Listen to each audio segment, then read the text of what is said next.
Just shot this savage ass video with a guy that quit at Buds. Want you to let that sink in a little bit and think about it. Normally, we are only on success stories on this channel, but this is a good one, folks. A lot of lessons learned, a lot of pitfalls, a lot of drama. Hey, man, don't let it be you, man. Learn from others' mistakes. Wise people learn from others' mistakes. If you love it, share it. If you like it, press the like button, hit the subscribe button. Shoot, we knew to do the intros. We back on this shit. Hope y'all enjoy this video. All right, Big Dog, I appreciate you coming on here, man.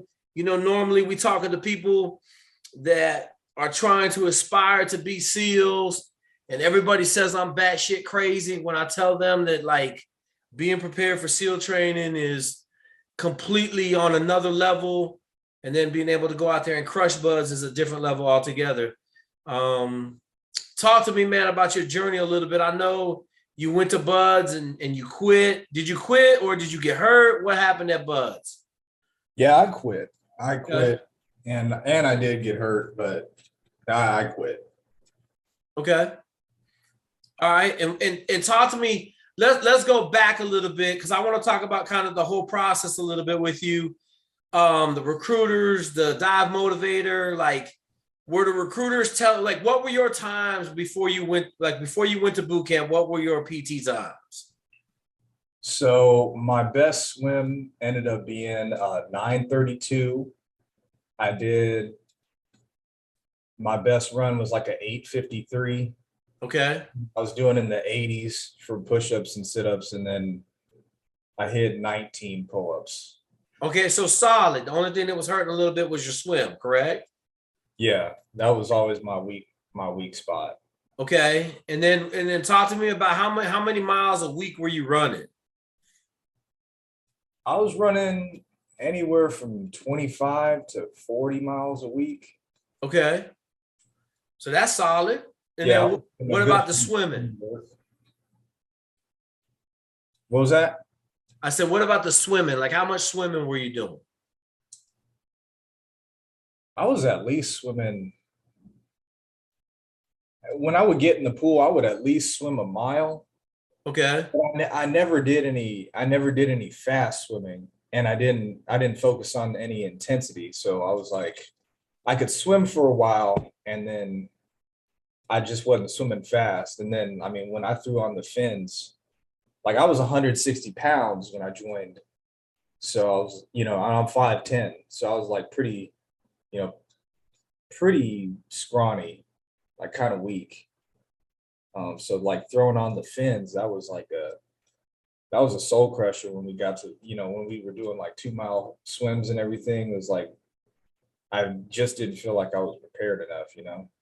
Okay. So you didn't spend a lot of time with fins on your feet prior to going to Buds? No. Okay. Talk to me a little bit about what the recruiter was telling you, what the dive was. Let's start with the recruiter. Was the recruiter straight blowing smoke that you were ready, you were going to go out there and kill SEAL training, like he was excited for you to go? No,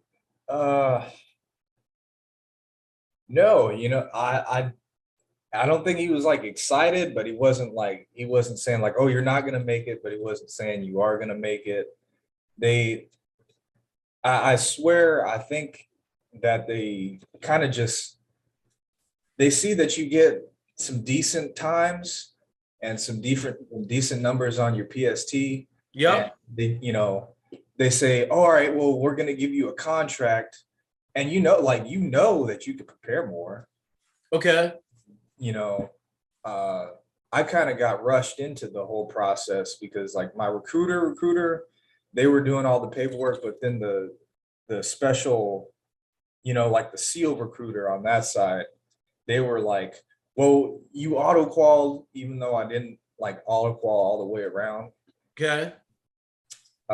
You're gonna leave October 3rd. And I was like, I'm not ready. And they're like, well, you can leave now, or you can leave 6 months from now, or whatever. Yep. And that pressure just let me, I knew I wasn't ready. and I knew I Okay. should have done more. So hindsight being 2020, you should have waited that 6 months and got more prepared. Yes. Okay. So I mean, I want people to hear that, man. Like, I got these guys talking about they got a contract, they're gonna go be successful, and I'm like, look, man, don't step into the breach until you're ready to go down range, because you're not gonna get a bunch of chances at it. Now, I mean, if you quit at Buds, now they're not even letting you come back as an enlisted dude. So it's tough. Okay, so you weren't ready. I take it like, if you had to rank your not readiness, I would say swimming with fins is probably up there. What else did you feel like you just weren't ready for? The upper body strength, grip strength. That was a big one. Okay. Running in the sand wasn't too bad, but like grip strength for the O course, Yep. that was a really big one. And like anything where I had to use my upper body, I was always like, in the back of the, bottom of the barrel. Okay. So lifting weights, doing some endurance stuff, getting that strength up was another thing. Okay, so talk to me. You shipped out, you go to basic training, you running enough, like 40 miles a week is solid. I know a lot of guys are told, and they got this suspicion, and they got this belief that they're going to go to basic training, they're going to be able to work out more. And I'm trying to explain to them that, look, man, when you go to basic training, you're going to get out of shape. Yeah. And that's exactly what happened to me. Because I remember going to the dive motivator. Yep. And the guy, he was all like, if you didn't run 50 or 60 miles a week, like you're gonna fail, like you're gonna quit. And at night, everybody tried to do, people were out like in the compartment trying to do push-ups and squats and all that. And Yep. like you're standing around most of boot camp, like literally standing on a tow line at attention. You're not doing anything. So yes, you will get out of shape. And then you're eating a lot of food because it's so boring. You're just eating all the time. And then you're going to gain weight. And then after that 2 months, like I was severely out of shape, and that was like a huge setback because it's like I wasn't ready already. Yep. And we got done with boot camp, and then we started prep. And I was like, man, it was like starting training all over again from like day one.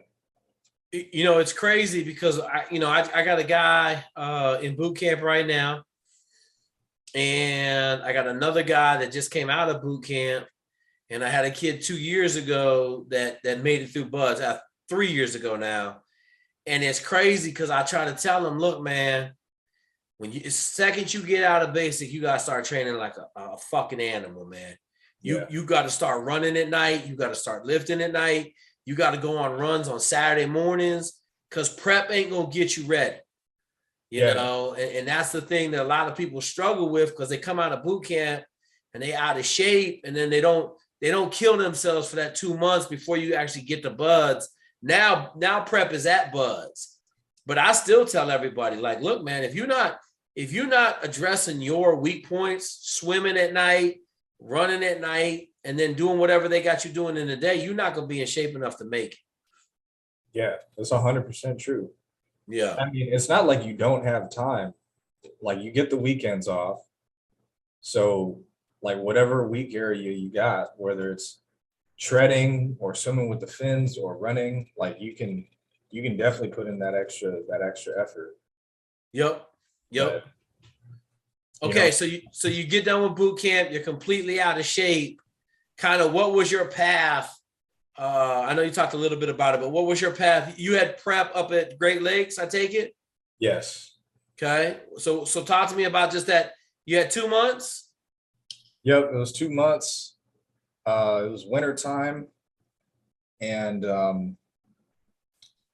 man, it was like when we got in the water, when we started doing the fins and everything, like literally the first day, like 3 people quit. And I was like, man, these dudes are like quitting like like that quick. And of course, it was a couple of brothers that probably weren't ready, for the swimming portion. You said a couple of black dudes? Yeah. Okay. Yep. But I was like, I could feel them because we were at the pool and they all quit at the pool and we're swimming and like I struggled through every single swim workout. Okay. And it was the treads with the brick and everything. Like I Yep. struggled through every single one of those. And besides that, prep wasn't really that crazy. Yep. You get some volume with the fins, but yeah, I mean, and the days weren't extremely long. So It was so what you're saying is you had more than enough time to get your extra workouts in the evening. Oh yeah, there was time to get it in the evening, and especially swimming because like that's low impact. Because you guys didn't run every day, correct? Yeah, especially not in the winter. Yeah. Like it was, ice outside. Yep. Like I don't care. Go get on the bike at night. Do something at night because I like if you're not getting enough in the daytime, you got to go get it, man. I tell people, I showed up to Buds out of shape. Like you've heard this before, right? Yeah, I heard it. I was doing 3 mile speed trees Monday, Wednesday, and Friday nights, man. All December. I showed up in the end of October, November, December. I was doing speed trees every fucking night, Monday, Wednesday, Friday. And I was running a little bit on Saturday mornings early because I was out of shape. Mm-hmm. And that was after I was getting my head caved in by the instructors. Me and Clint Bruce were on the bike for 45 minutes every day at the end of training. Damn. So like I just want people to hear it from you because like they're not listening to me. They don't believe me. They think I'm crazy. And I'm just like, look, man, like if you think I'm crazy, then you got no chance to be successful when you get to the institution because the institution is ran crazy. Yeah. Yeah, let me tell you this. It's hard to explain to people that haven't been there because they think they know everything because of the videos and all the stuff they watch. But until you get into that meat grinder, you can't understand just how much stress, how much heat is put in there, Mm-hmm. Yeah, and then just to finish the prep portion is like, you get there and then they have you take the mock PST. So, but it's like increased. So they make you swim 1,000 meters, and then you got to do a minimum of your 75 with calisthenics, and then like 12 pull-ups, and then you have to run a 4 mile in I think like 31 minutes. And I was so out of shape. I failed the swim and I failed the push-ups, and I barely passed the run. And like that, I mean, that's just how out of shape you get from boot camp. And I was able to pull it together at the end of prep and make it out to Coronado. Did you have to test out of prep? Yes. So they made you test. Talk about that. They made you test to go to Buds, correct? Mm-hmm. Yep. And when was this? What year? This was 2019. Okay, so 2019, if you didn't test out of prep, you got sent to the fleet automatically, correct? Like you got like 2 or 3 chances to test, and then they sent you to the fleet? Yeah, so they had the mock, and if you didn't pass that, then like you had another chance at the final. And the final, I saw 3 people get dropped from the program and sent to the fleet. It was probably more. Yep. I had a kid about 19. Yeah, I had a kid about 19, 18 who told me he was ready to go. He didn't even make it out of prep. A brother, as you said, a brother. The brother went. He wasn't ready. He wouldn't listen to me. I told him he wasn't ready. So I don't know. He ain't called me no more because he was called me crying. I laughed at it. Hey, bro, if I try to tell you you're not ready and you don't listen, then I'm going to laugh at you when you call me back. Yeah. Because if I say you're not ready, you're not even close to being ready. You're not even on the line of being ready. Mm-hmm. So, okay. So you make it out to Coronado. Talked about, you got ramp up. What do y'all call ramp up now? Indoc or whatever it is? Orientation, Bud's orientation. Okay. And how long was that? That was going to be 3 weeks. 3 weeks. I can't. Okay, so I can't even go into detail with that because literally my first day of Bud's orientation, we were doing the O course, and I hurt my shoulder on the dirty name. Wait, on a dirty name? Yeah. Isn't that where that's where you jump from log to log? Mm-hmm. Yeah. And you try to catch yourself on your armpits and you hurt your shoulder? Yep. Okay. Yeah, like I hit the log with my palm, and it like jammed my shoulder, kind of like you jam a finger. Yep. It popped, and I fell down, and I got up, and I was like, that really, really hurts. And I tried to power through it, but we were getting ready to take a PST that you take when you get there. And I was like, yeah, I'm not going to pass this. So I went and saw the corpsman, and then they told me, hey, you did something to your rotator cuff. You're going to, be in PTR, and we're going to roll you back.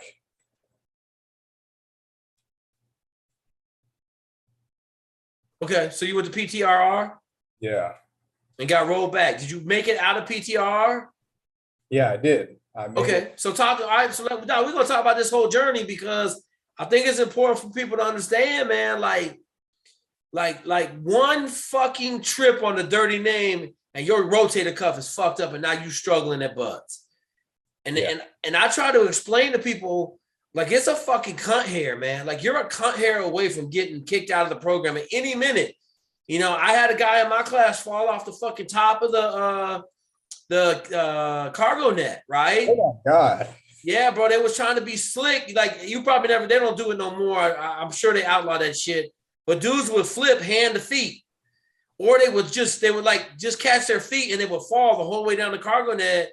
And he took like one step and then he fucking imploded at the bottom of the cargo net, Damn. And I'm like, yo, like I told everybody, man, stop taking stupid chances, man. But like your case, like, dude, your first jump on a dirty name, you got to commit. Shoulder come out. I had a good guy I know, a solid savage. Came out the fleet, was on the monkey bars, shoulder fell out. Oh. Yep. He tried to do the monkey bars like one-handed and hide his shoulder. And that was it, man. That was the last I saw of my man.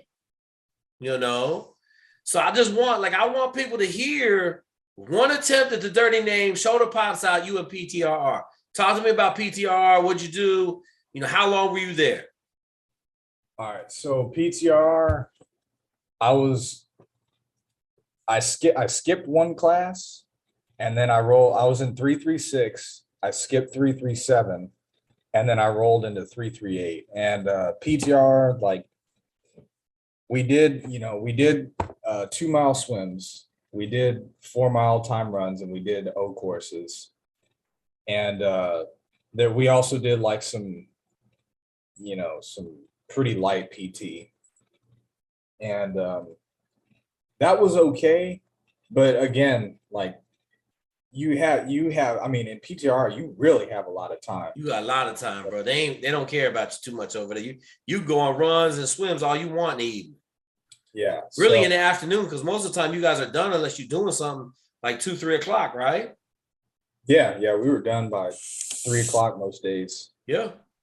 So you got to use that time right there. You go for a run for an hour, 45 minutes, and then you go for a swim. You done at 5. It ain't like you working out all night. Mm-mm.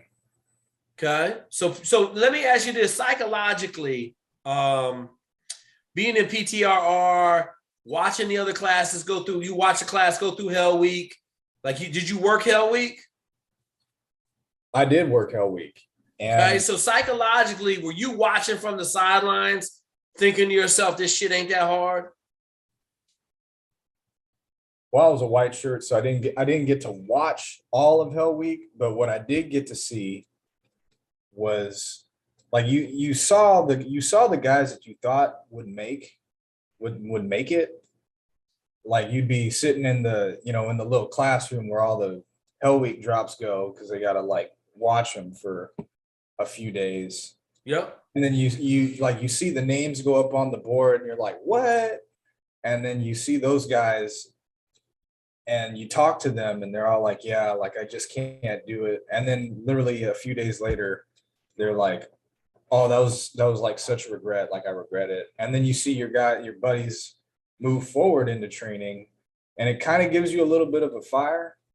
You're like, if they could do it, I could do it. Um, but I think the hardest part about the being in PTR was like having the setback, like you want to be in training, like that's why you're there. It's a Yeah. privilege. It's not a right to be at training. That is like, something you earn, but you have to take advantage of it. And um, when you get hurt so quick, or when I got hurt so quick, I just couldn't deal with the setback. And then, I just wasted my time in PTR. Yeah. That was Yeah. basically what happened. Like at first I started like, all right, I can, just rehab my shoulder. I can get back into it. This is a good time to like really work on my legs or whatever. And after a few weeks, after that first Hell Week that I saw dudes quit and everything, I was like, maybe I'll just send it. Like I'll just go into training like whatever. So it was I had a huge perspective change from before I joined. I was like, I can make it. I'm never gonna think about quitting. And then after boot camp and prep, I was like, this is, fucking hard. And then after that, when I hurt my shoulder, I was like, how am I going to come back from this? Yep. So I always talk about it, man. SEAL training is a big ass adversity overcomer, man. If you can't overcome adversity, every one of us that went through SEAL training has some massive adversity in training that they had to overcome. Some of us, I mean, shit, I've overcome a whole bunch of adversity, right? Mm-hmm. And I think that everybody bangs me on talking about going to work construction for 2 years, right? Because it builds up a level of grit to be able to handle that adversity that you're talking about, right? Like your self-doubt started to creep in, and it's based on the fact that you weren't ready to begin with, and you start piling this shit up, and then you got there and you said it's hard as hell. Yeah. Right? Like I try to explain to people, man, you can sit there and talk all the shit you want. Get your ass up. I tell people, get your ass up at 2:50 in the morning and just go walk all day long and come back at 6:30 at night. And that's a long ass day. And you ain't do, you know what I'm saying? Like you didn't do nothing but stay outside from 2:50 in the morning when we get up to 6:30. That's a buzz day. And like people can't fathom that. And I try to tell them, look, man, I was the OIC. If I had more than 30 seconds, I was taking a nap. Because the first phase, you don't have more than 15 seconds between evolutions. Yeah. You run into the next evolution just hoping to make it. Mm-hmm. Okay, so you're in PTR. Psychologically, you're not doing super well. You got some self-doubt has creeped in. You're talking about just sending it. You're not ready. Did you run extra? Did you do anything extra in PTR to get you ready? I did a little bit at first, and then I gave up. So, that was my fault. I don't know why I couldn't handle it, but I didn't have that level of grit like you're talking about. So are you saying that you had basically quit then? Like you knew the writing was on the wall, you weren't gonna make it? Yeah, because my thinking was like, it was one of two things. It was like, all right, I know I'm not prepared, so I could just go into training and Like I knew I was probably going to get performance drop because I like by that time they were starting to performance drop people in their first class. I was like, I can't pass a swim, you know. Okay. So I was like, I can either do that or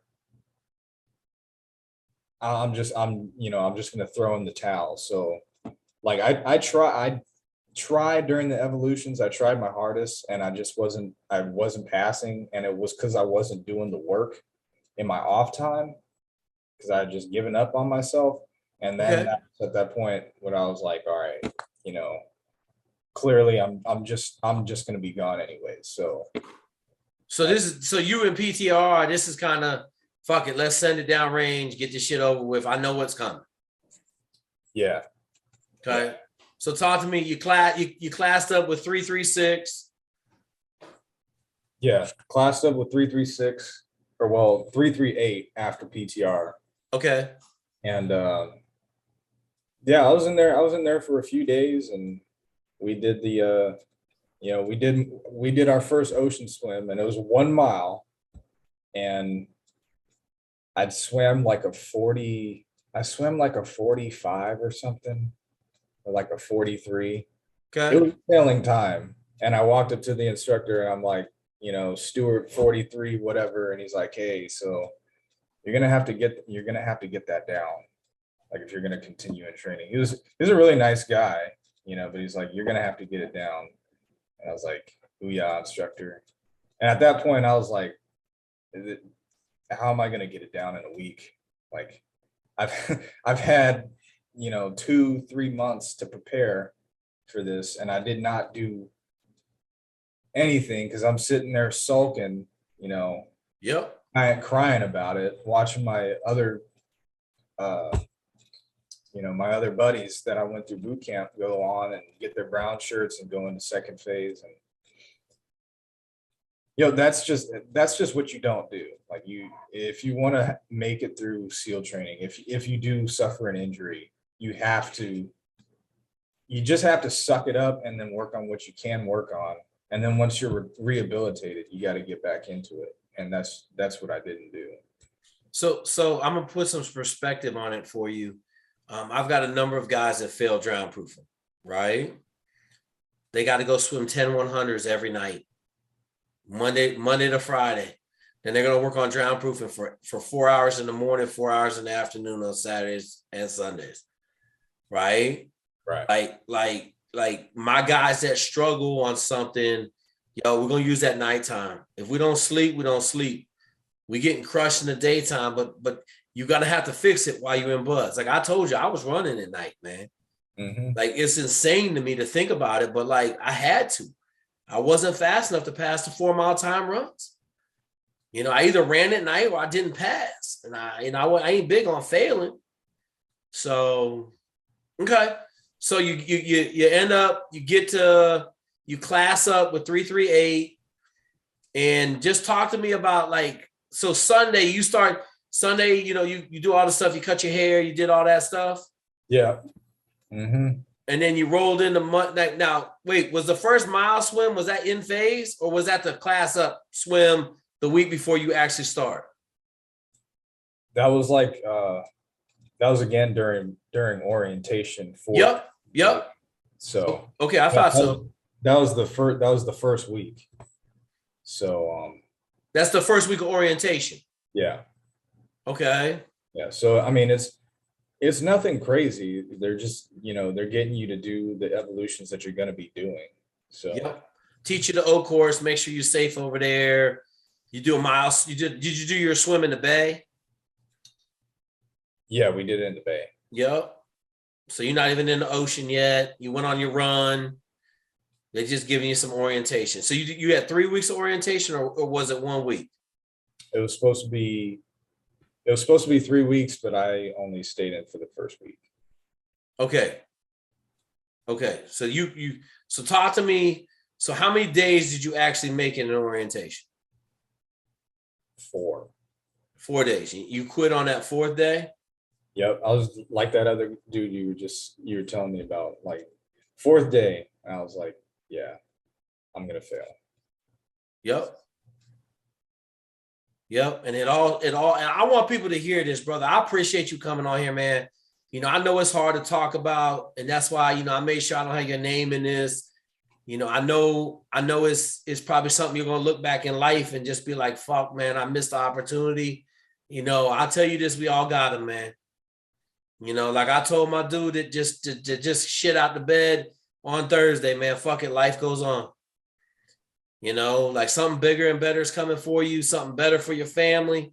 Maybe this means you're not gonna get a divorce and not see your kid grow up. I don't know what the outcome is, but it's hard for people to understand just what kind of fucking animal that machine is, man. And you coming on here is gonna help some people better understand, like, all these people that think they play Call of Duty and shit, and you can run at top speed for 40 minutes. Like, it don't work that way in real life when they punch you in the face. No, yeah, it doesn't.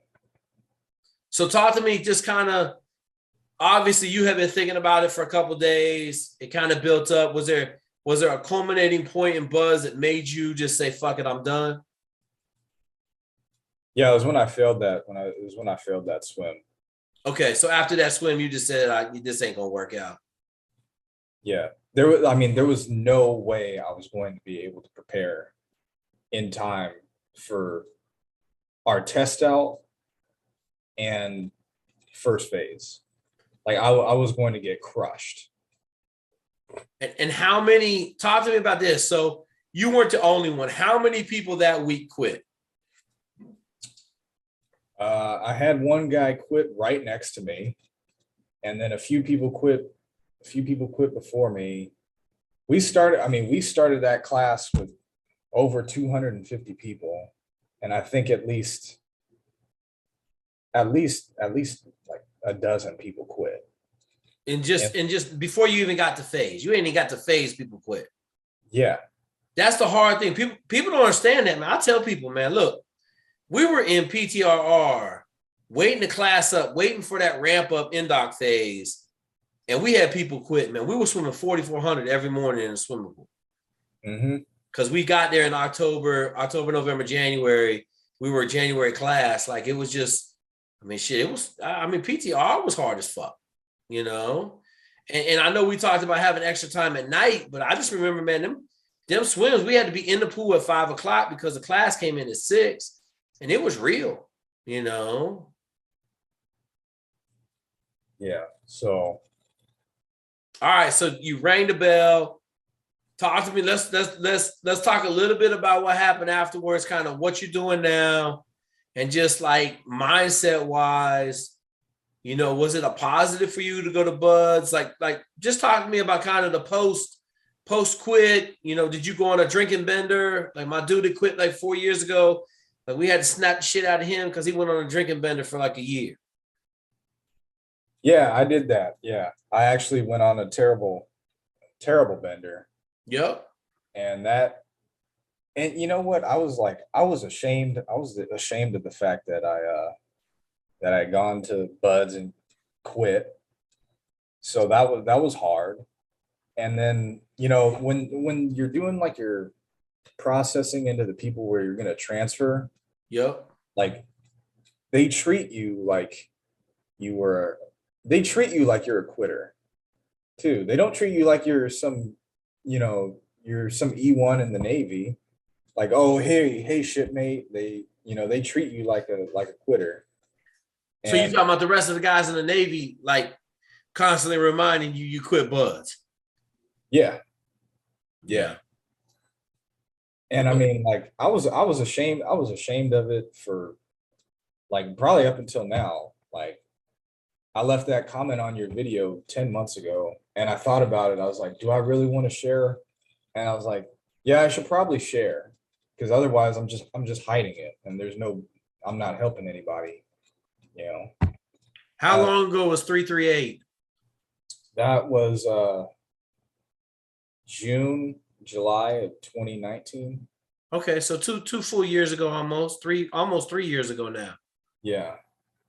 Yeah, you gotta move on, brother. I done missed some great opportunities, man. You just gotta You know, I got one that I kills me, right? Not going to combat, not answering the call when I got the phone call.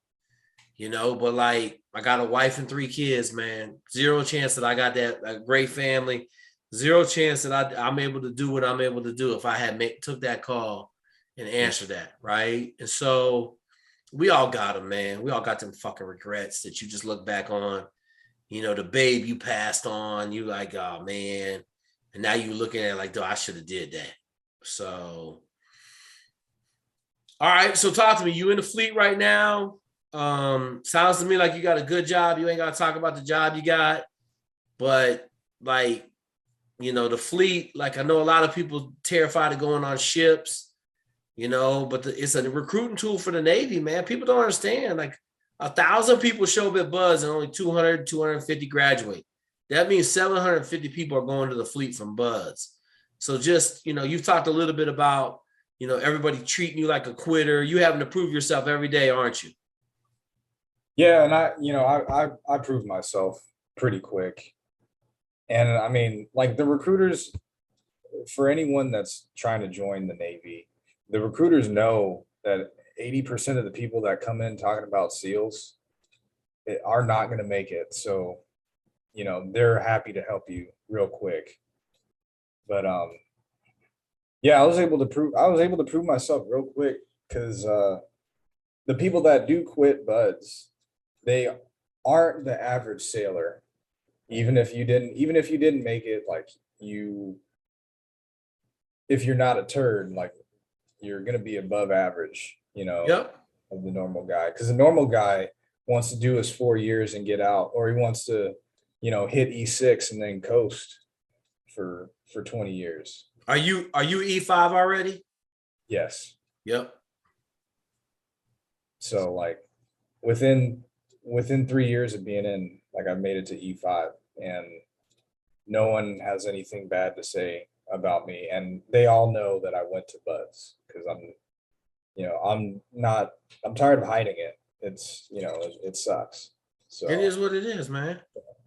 You know, normally we have the success channel. You know, mhm. we build champions for life, but this one's a little bit different. But I think, you know, shit, it may be the most powerful video we've talked about on Buds because you telling the side of Buds that's dark, right? That nobody want to talk about, that nobody's got the courage enough to talk about, you know, why they quit, how they quit. You know, my favorite one is everybody says they got hurt.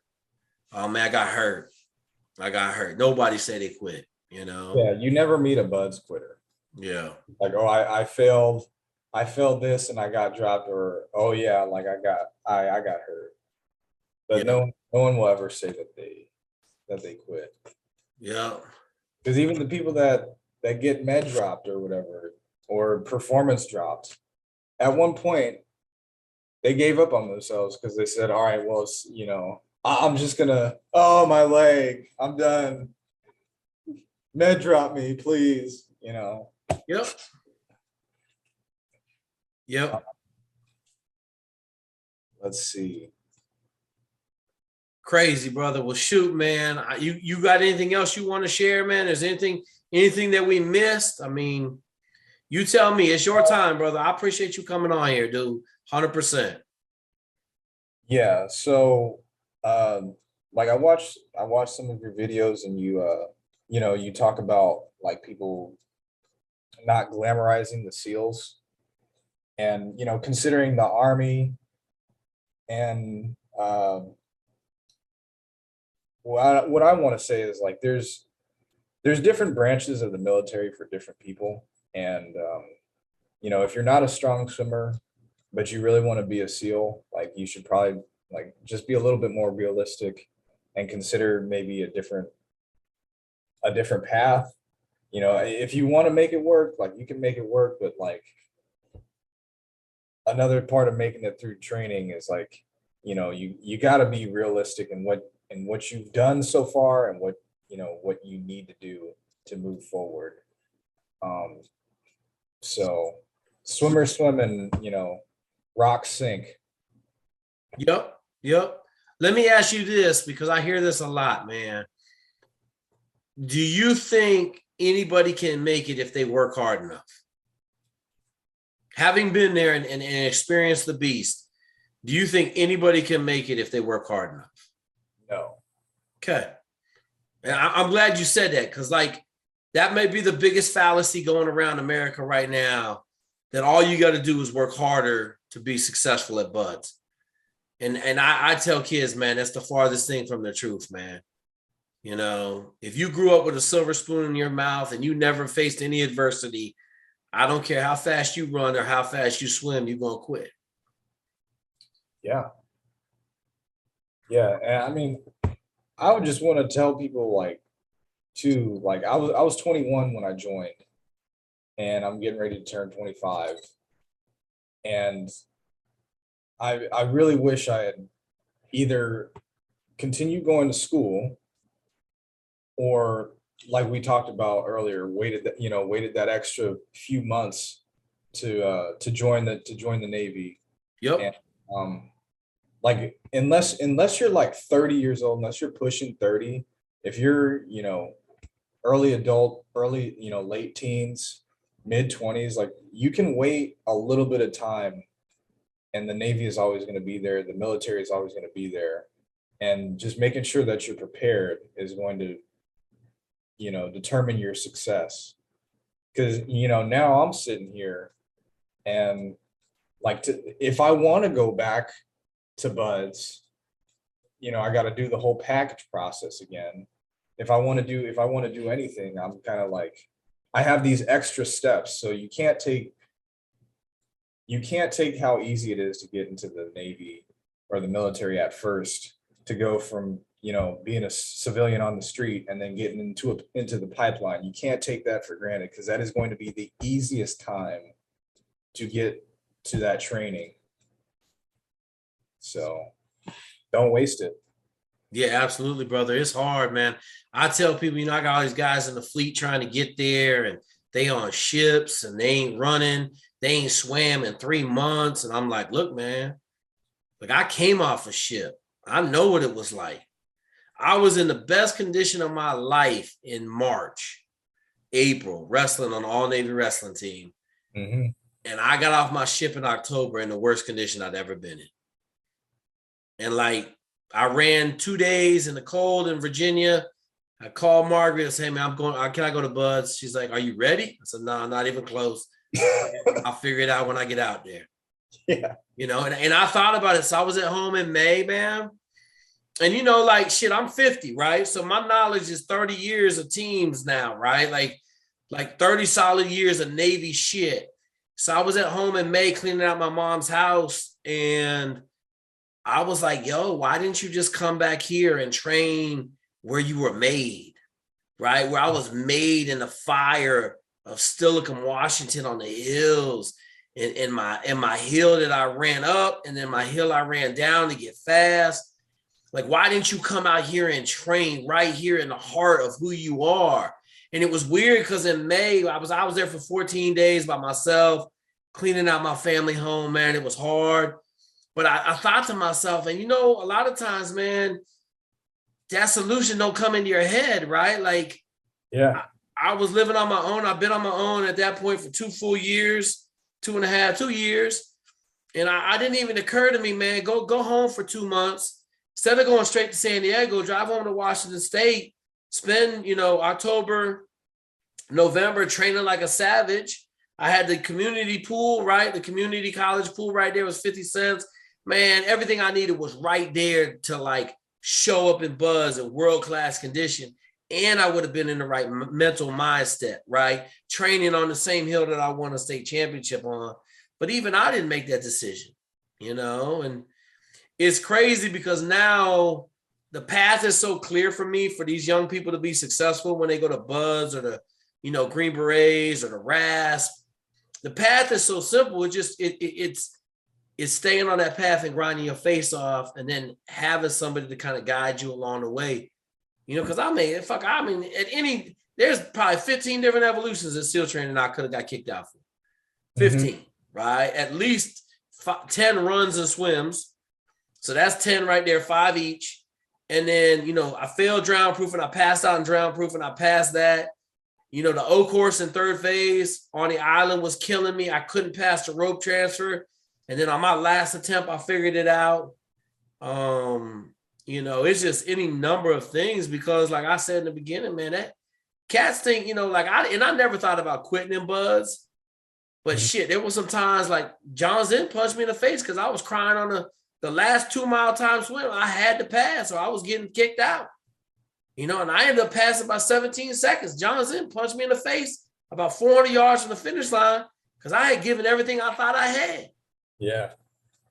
You know, so like I'm no different than you. I just, you know, I didn't bite the bullet when it got hard. You know, but then I had fucking, you know, when it come to grit, my shit's on another level. You know, starting at 6, 7 years old, my grit just started. My father, I thank my father for that. My father instilled so much grit in my ass. Everything was easy after that, you know. Yeah. So I mean, like, and I didn't have a mentor like guiding me through the whole process. So that's why I really appreciate how you know helping a lot of guys out, and you know they should really listen to you. Yeah, it's crazy. I mean, I got cats all the time telling me they're ready. They go and sending me. None of them are successful. None of them. Don't send it. If you fucking send it, you're gonna fail. Yeah. Well, if you ain't running the mileage, you ain't swimming the mileage. Like for you, my guys are swimming with fins on right now. They're going to SOAS here in 6 months. We already started finning. Because them fins, like they'll kill your ankles. Like my feet hurt really bad in the fins when I first started. You know, and people don't think about that, man. You can't put on them rocket fins that swim fast if you ain't never had them on your feet. No, yeah. People think you can. Like, well, I got fins. Like I should be way faster. It's like, well, it's a whole nother set of muscles working. Yep. Like slick is easy. Fins hard work, you know? Yeah. Crazy, brother. Well, look, man, I just want to say thank you for this love. Keep your head up, man. You fucking killing it. I know you're gonna go back to college. Is that the plan? Yeah, I don't know. I really don't know what I'm gonna do. I need to figure out what I'm gonna do to make more of my my military career, because I feel like I dropped the ball with that SEAL training thing, but I know I probably could do something else, and get a little bit more out of it. So, but eventually I will go back to college. Bang it out, man. I know a number of dudes banged it out while they were in the military.